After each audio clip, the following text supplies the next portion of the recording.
जय हिंद साथियों।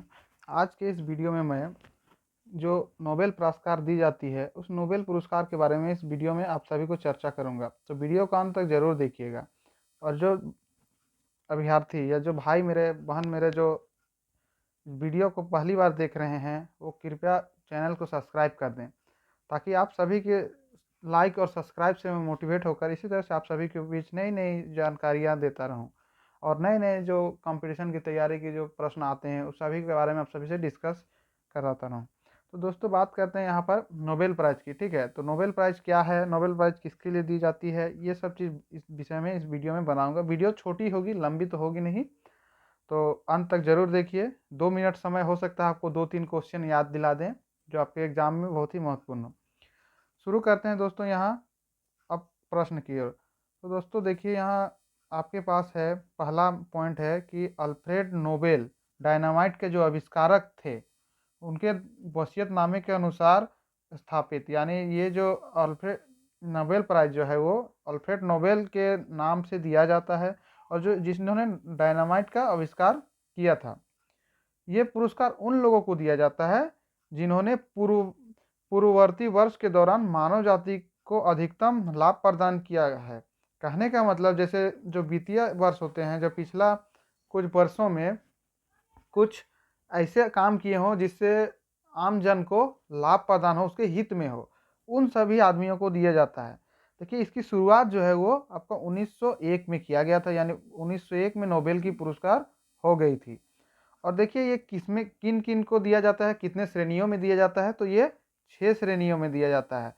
तो नोबेल पुरस्कार जो को देने का जो श्रेणी है वो कुल 6 श्रेणी है। ठीक है, अगला जैसे पॉइंट है कि अब किसको किसको दिया जाता है। तो देखिए दोस्तों, नोबेल जो है आपको भौतिकी के क्षेत्र में दिया जाता है, और रसायन के क्षेत्र में दिया जाता है, फिजियोलॉजी या चिकित्सा के क्षेत्र में दिया जाता है, साहित्य के क्षेत्र में दिया जाता है, शांति रखने के क्षेत्र में दिया जाता है, और अर्थशास्त्र के क्षेत्र में दिया जाता है। ठीक है, तो इतने सारे क्षेत्रों में ये पुरस्कार दिया जाता है। अब बात होती है कि जैसे हर क्षेत्र में जो दिया जाता है उसकी पुरस्कार जो है वो अलग अलग क्षेत्रों में दी जाती है, मतलब अलग अलग संस्था के द्वारा दी जाती है। जैसे आपके पास है भौतिकी यानी फिजिक्स, ये royal Swedish academy of sciences, इसके द्वारा ये दी जाती है। ठीक है, रसायन रसायन जो है ये भी वहीं से दी जाती है। फिजियोलॉजी या चिकित्सा के क्षेत्र में जो दिया जाता है वो दिया जाता है नेरोलिंस्का इंस्टीट्यूट ऑफ नोबेल असेंबली, यहाँ से आपका चिकित्सा और फिजियोलॉजी वाला मिलता है। फिर आपका साहित्य साहित्य का जो है वो भी वो दिया जाता है आपका स्वीडिश एकेडमी से। शांति का नोबेल जो दिया जाता है वो नॉर्वे की नोबेल कमेटी से दिया जाती है। ठीक है, फिर अगला है आपका अर्थशास्त्र यानी इकोनॉमिकल, ये है स्वीडन के सेंट्रल बैंक द्वारा दिया जाता है। इसका स्थापना जो है 1968 ईस्वी में किया गया था, यानी 1968 में इसकी स्थापना की गई थी। ठीक है, और ये जो है मतलब 1968 में अर्थशास्त्र की जो नोबेल दी जाती है उसकी स्थापना की गई थी, लेकिन ये जो दी जाती है ये royal Swedish academy of sciences से ये भी दी जाती है। ठीक है, तो ये सारी अभी हमने बताया कि 6 क्षेत्र में दी जाती है, और हर क्षेत्र का जो नोबेल का पुरस्कार हो किनके द्वारा दी जाती है। फिर आगे देखते हैं इसमें क्या क्या देखिए और है। पुरस्कार समारोह का आयोजन हर साल दिसंबर में स्टॉकहोम जो स्वीडन में है वहाँ पर किया जाता है, यानी स्वीडन में इसका आयोजन किया जाता है, और हर साल के दिसंबर में।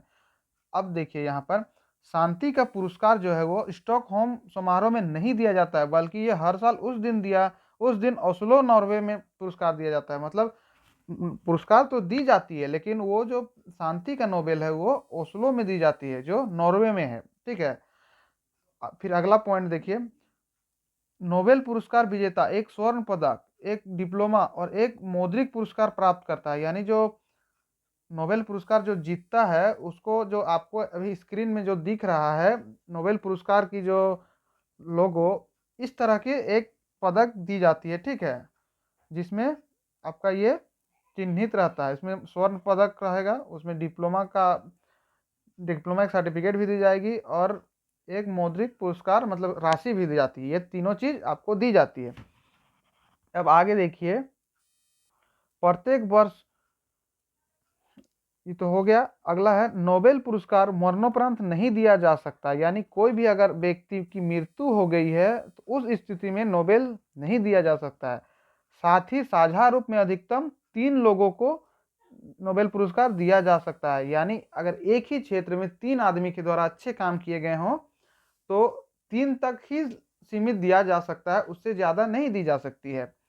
नोबेल पुरस्कार प्राप्त करने वाला जो प्रथम व्यक्ति है वो रविंद्रनाथ टैगोर है, जिसको साहित्य के लिए 1913 में मिला था, जो भारतीय थे। ठीक है, मतलब भारत से नोबेल पुरस्कार प्राप्त करने वाले पहले व्यक्ति रविंद्रनाथ टैगोर थे। उन्हें 1913 में पहली बार नोबेल की पुरस्कार भारत की ओर से मिला था, यानी भारत का प्रतिनिधित्व किए थे। अगला है आपका नोबेल पुरस्कार प्राप्त करने वाली प्रथम भारतीय महिला मदर टेरेसा है, जिसको शांति के लिए नोबेल मिला था।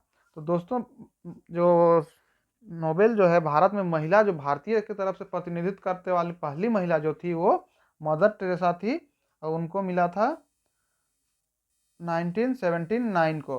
तो दोस्तों, ये थी नोबेल पुरस्कार की जो बेसिक डेटा होती है। तो ये डेटा अधिकतर हर जगह पूछी जाती है। बाकी के क्वेश्चन जो है वो करंट अफेयर्स से एक तरह से माने जाते हैं, जो हर साल अलग अलग होते हैं। तो वीडियो आपको कैसी लगी ज़रूर बताइए कमेंट में। इसके बाद मैं किन किन को इस साल मिला है, वो जो घोषणा हुई है, मिला नहीं है अभी, तो वो भी वीडियो लाऊंगा। वीडियो को इंतज़ार कीजिए। चैनल को सब्सक्राइब करना ना भूलें ताकि नोटिफिकेशन आपको पहले मिल जाए।